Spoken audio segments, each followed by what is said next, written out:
Marcelo Saín es casado y padre de 2 hijos.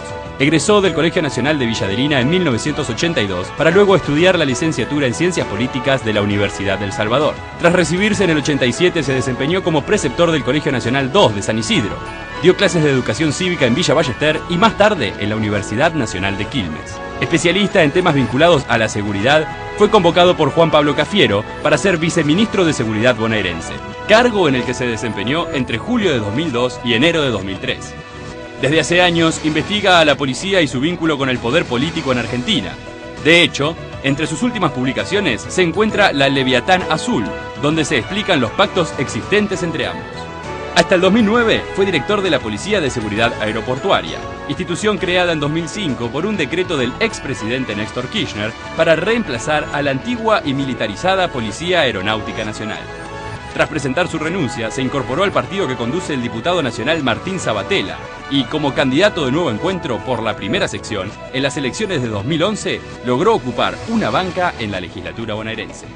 En la Cámara de Diputados integra las comisiones de Asuntos Constitucionales y Justicia, Seguridad y Asuntos Penitenciarios y Mercosur. Crítico de la gestión de Daniel Scioli y del ministro Ricardo Casal, el legislador de Nuevo Encuentro asegura que en la provincia no existen políticas serias para tratar la problemática criminal.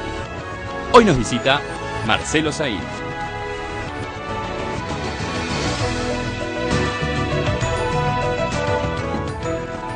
Bueno, estamos acá con nuestro invitado Marcelo Saín, que ha venido corriendo desde la sesión en la legislatura de la provincia de Buenos Aires, en la Cámara de Diputados.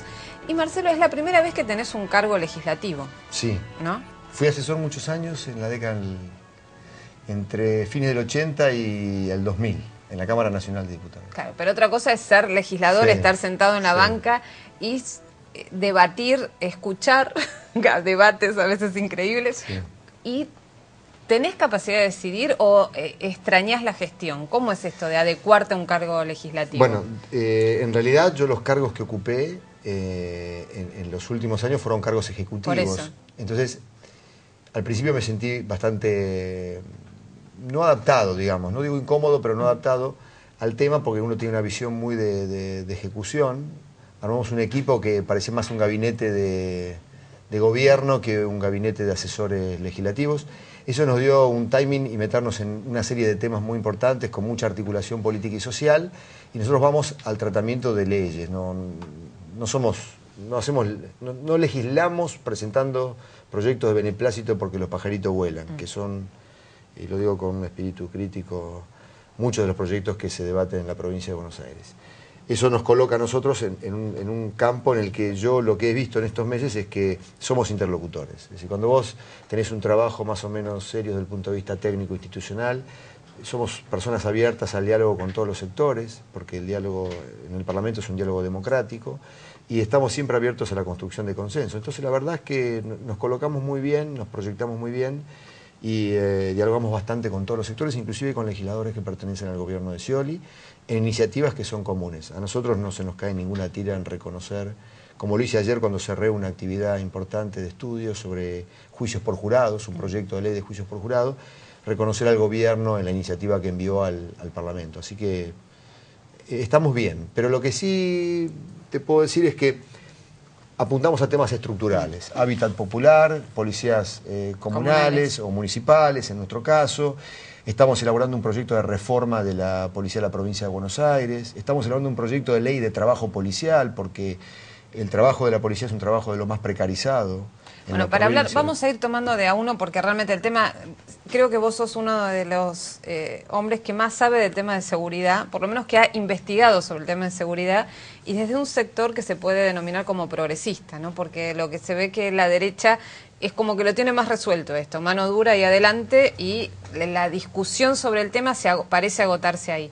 Ahora vos tenés concretamente en el caso de la legislatura de la bonaerense la presentación de un proyecto sobre policía municipal, que tiene discrepancias con otros proyectos que están en debate. Primero quiero preguntarte cuáles son esos puntos de coincidencia y por qué es importante que exista una policía descentralizada en la provincia de Buenos Aires, si esto se prevé para todos los distritos de la provincia, para solo los del conurbano, y en qué medida los intendentes tienen autoridad sobre esa policía que se está pensando. Bueno, en primer lugar, históricamente el sistema policial en la provincia de Buenos Aires es un sistema hipercentralizado que tuvo un sentido histórico en la década del 40, pero que ha durado hasta ahora. Pese a los esfuerzos de los periodos reformistas, la intervención en la policía de la provincia de Buenos Aires, que yo formé parte, más las dos gestiones de Arlañán, donde hubo un atisbo de descentralización, pero no al punto de la conformación de un circuito de policías locales.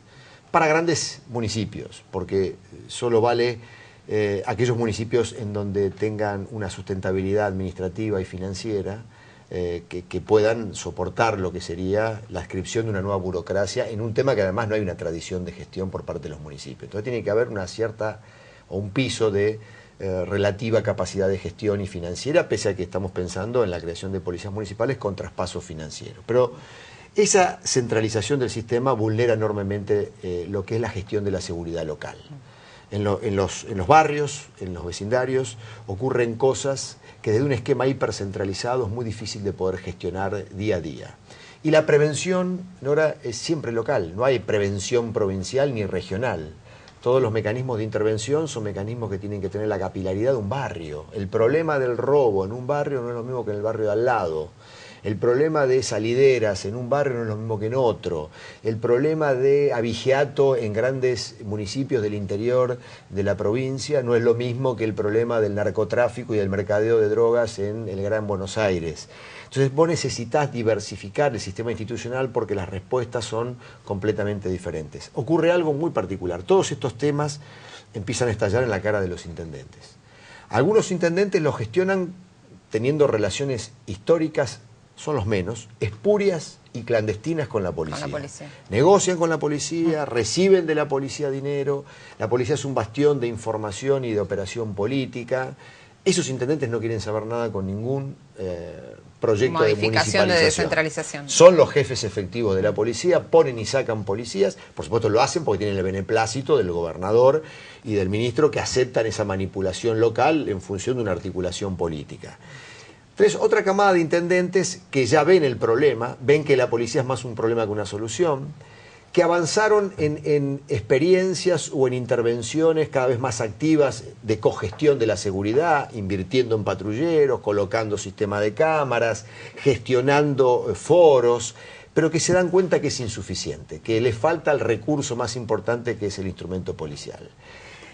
En este grupo de intendentes, que aparte coinciden con los intendentes más jóvenes, los tipos que tienen una mirada de distintos partidos políticos y de distintas orientaciones, tienen una mirada mucho más integral de la administración, tienen una perspectiva mucho más inteligente, ven que además la profundización de esta situación de crisis, es decir, de la profundización de problemas locales sumado a un sistema institucional que no da respuesta, les repercute directamente en su legitimidad política. Ahora sí pesa la opinión de la gente en materia de seguridad pública, cuando van a votar a los gobernantes locales. Y en todas las encuestas de victimización que se hicieron en los últimos años, privadamente, porque el Estado no las hace, salta claramente esto, el desprestigio de la autoridad local, de la justicia local y en tercer lugar de la policía inclusive. Entonces, estos intendentes que tienen un enorme instinto político se dan cuenta de que es necesario comenzar a gestionar estas cosas. Además, diría Nora, las últimas experiencias de intervención hacen que les permitió ver que no es un tema tan oscuro, que es posible de ser manejado, porque lo que estamos pensando acá es formar policías para seguridad preventiva, para prevención del crimen, no para investigaciones, para mantenimiento del orden público. Los delitos complejos seguirían en una estructura provincial. Exactamente, que es lo que nosotros estamos proponiendo reformar, pero no están en la esfera de lo que sería la policía local. Entonces ellos empiezan a ver esto y ahí hay dos grandes grupos de intendentes. Aquellos que se sienten aún incómodos con la posibilidad de manejar esto, porque no saben, porque sospechan de la inviabilidad financiera, en fin, tienen precauciones. Están de acuerdo con el diagnóstico, todavía no se sienten cómodos con la idea de apropiarse de la conducción política de una policía local. Y están otros que son muy activos, que lo han dicho públicamente y que son absolutamente partidarios de manejar esto, porque se dan cuenta que además todos los éxitos que han tenido en materia de política social se empiezan a birlar, se empiezan a desdibujar con la regulación policial de narcotráfico en el mercadeo, por ahí en barriadas populares donde hubo mucha inversión social en los últimos años. Esto le pasa a Lucas Gui, nuestro intendente en Morón, intendente de nuestro partido político. Lucas bueno, Martín Sabatella, digamos, y Lucas durante 10 años hicieron un proceso de reconversión muy importante y de inclusión del barrio Gardel. Muy agresivo, muy importante, exitoso. Hoy hay problemas criminales allí de algunos sectores marginales, de vecinos, pero que tiene clara regulación y protección policial.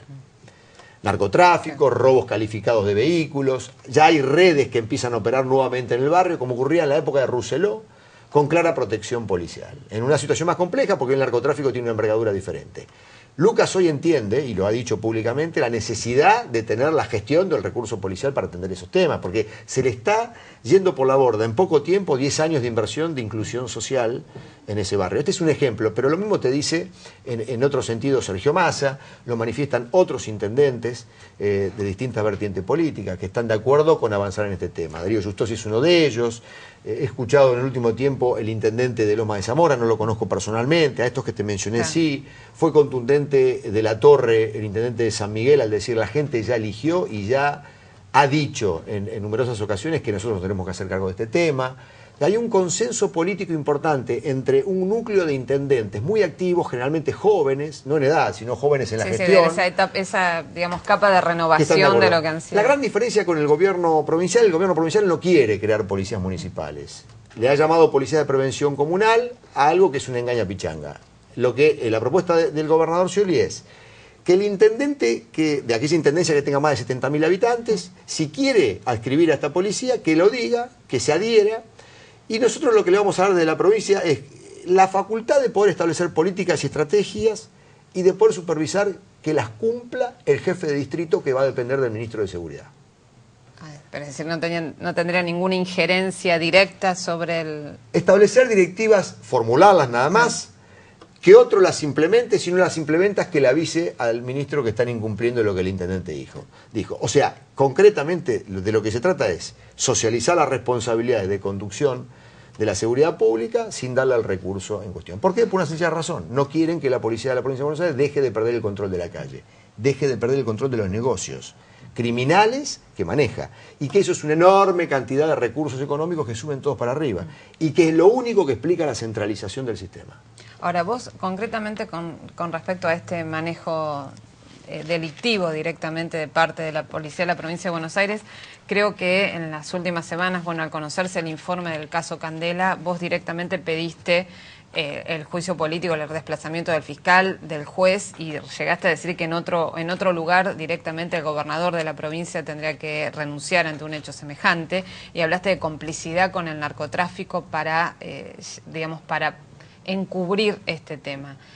Teniendo en cuenta el tenor de esas denuncias, digamos, ¿cómo se desentraña esa trama y si esto tiene repercusión en un cambio real o no? Mira, la vida política institucional tiene intersticios y no hay batallas frontales. Hay un juego institucional donde hoy, por ejemplo, frente a este tema, hubo una decisión política de algún sector institucional, el vicegobernador, de impulsar la creación de una comisión investigadora porque él también intuía, como nosotros, de que ahí había gato encerrado.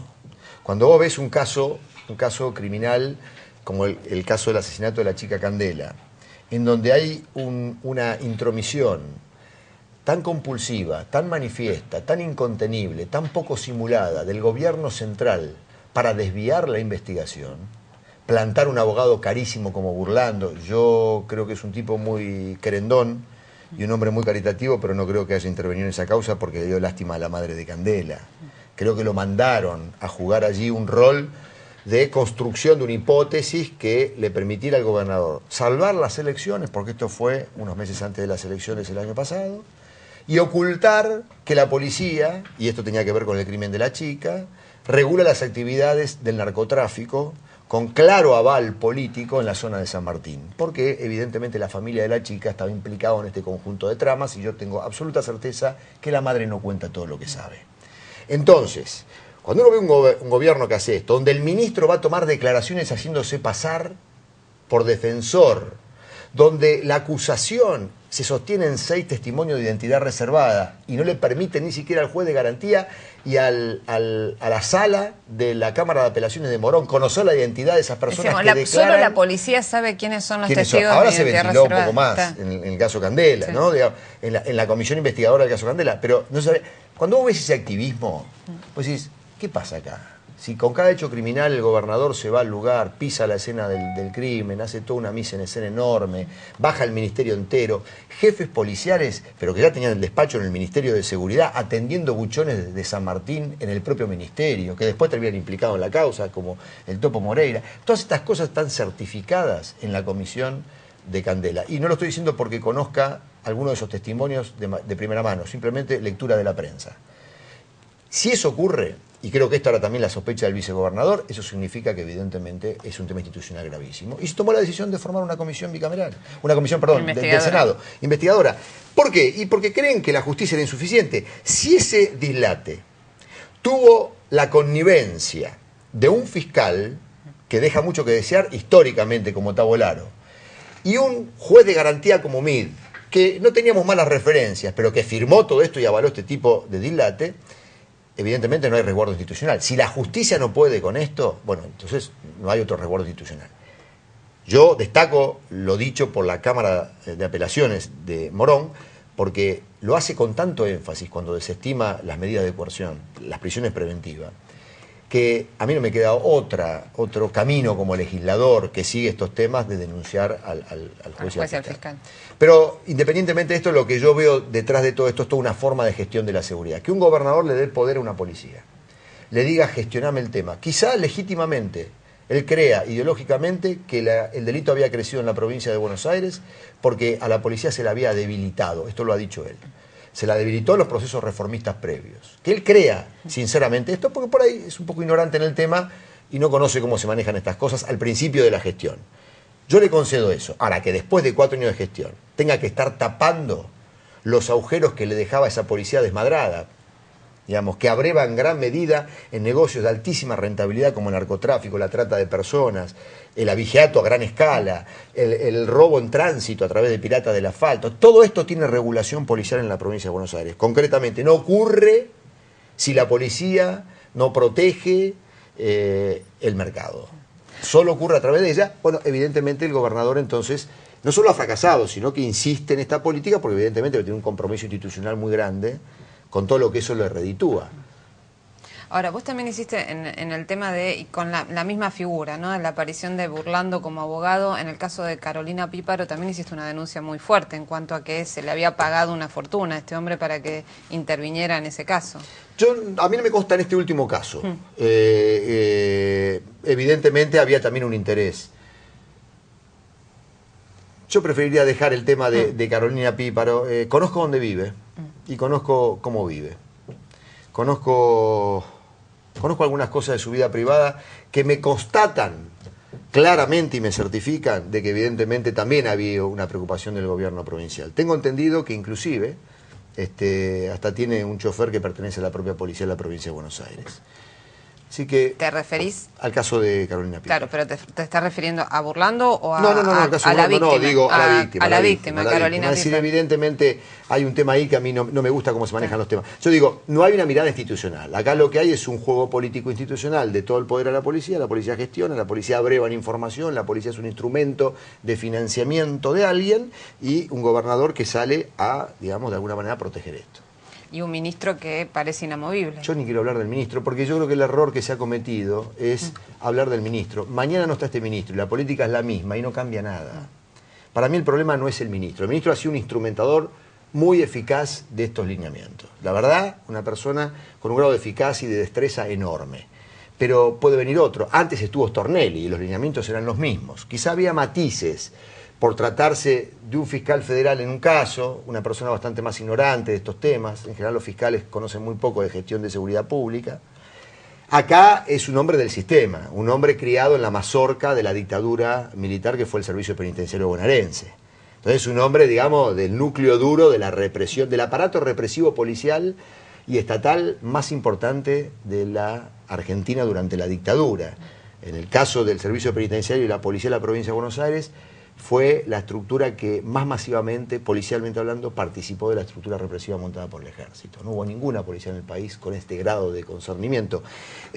Bueno, Casal fue un oficial de este servicio, ha formado parte del entorno de una figura notable, digamos, de este servicio, y bueno, es un ministro que de esto entiende. Ahora, vos también otra de las propuestas que haces y que genera mucho debate es el tema de la necesidad de la sindicalización de la policía. Sí. ¿Por qué es necesaria una sindicalización? Cuando uno piensa en sindicalización, quizás desde el más elemental sentido común piensa en derecho de huelga. Entonces dice, bueno, ¿cómo es posible garantizar sindicalización y derecho de huelga en una fuerza de seguridad? ¿Cómo se pueden amalgamar estas dos lo primero que hay que decir factible? es tener claro que el trabajo policial es uno de los más precarizados de la administración pública bonaerense. Yo creo que es un fenómeno de todo el país. Pero acá estamos hablando de la provincia de Buenos Aires, vos tenés policías pobres. La mayoría de los policías operativos en la provincia de Buenos Aires son pobres. Están obligados al doble empleo para poder llegar a un salario de subsistencia. Viven en barriadas populares. Esto no está ni bien ni mal. Estoy haciendo un diagnóstico. Una descripción. Una descripción. Son personas que a veces ingresan a la policía para conseguir estabilidad laboral, una obra social y la posibilidad de una protección previsional a futuro, pero no hay vocación policial. Se ha convertido en un trabajo de subsistencia. No tienen desarrollo material, la infraestructura y las condiciones materiales de trabajo son de las más precarizadas de la administración pública bonaerense. No tienen ningún sistema de capacitación y portan armas y son recipiendarios de la expectativa política y social de que van a resolver el tema de la seguridad pública, van a proteger derechos y libertades, cuando en realidad dentro de su carrera hipermilitarizada la desarrollan prácticamente zapatadas en la cola. O sea que esto es una contradicción en su propio sentido. Les enseñan a obedecer pero no a pensar. Digo, esta policía es una policía que es inviable desde ese punto de vista. Vos tenés un comisariato, algunos de los cuales salen ricos del puesto, no todos, algunos, pero básicamente el alto comisariato sale rico de esos cargos. Un comisariato que tiene la vida y son vecinos de CEO de empresas multinacionales. Y se muestran sin ningún tipo de titubeo, y por otro lado tenés una policía que tiene que trabajar 50 horas semanales para poder completar 4.000, 5.000 pesos netos en la mano. Bueno, la sociedad no le puede pedir a esta policía, digamos, que defienda derechos de terceros cuando no saben dentro de su organización hiper jerarquizada y cerrada defender sus propios derechos, no tienen derechos reconocidos. ¿Qué entendemos nosotros por sindicalización? Antes que el derecho a la huelga, dos derechos más importantes, el derecho a la agremiación y el derecho a la negociación colectiva. Este es el núcleo duro de la sindicalización, la posibilidad de que este sector de la burocracia de 55.000 miembros, o un poco menos, 50.000, tengan la posibilidad de elegir a un dirigente sindical que se siente en una mesa y negocie con la patronal, el comisariato, el ministerio, el Estado, quien sea, las condiciones de trabajo. Y que blanquee este conjunto de situaciones. Mire, ¿sabe qué? Están vencidos los chalecos antibalas. Para ponerte un ejemplo, no vamos a salir a trabajar si no están los chalecos antibalas en condiciones. Bueno, no vamos, hay un horario a cumplir, hay un momento de descanso, no se está cumpliendo. Digo, el Estado convalida esto. Están ganando 13 pesos o 15 pesos neto de horas adicionales. Esto es lo que le llega al bolsillo del policía. Cada hora que hace adicional, institucionalmente hablando, él recibe 15 pesos netos. Es una miseria. Nadie los defiende. Sigamos hablando de esto en el próximo bloque, porque si no se nos hace muy largo y bueno, es un tema más que interesante. Seguimos con Marcelo Saín en el próximo bloque.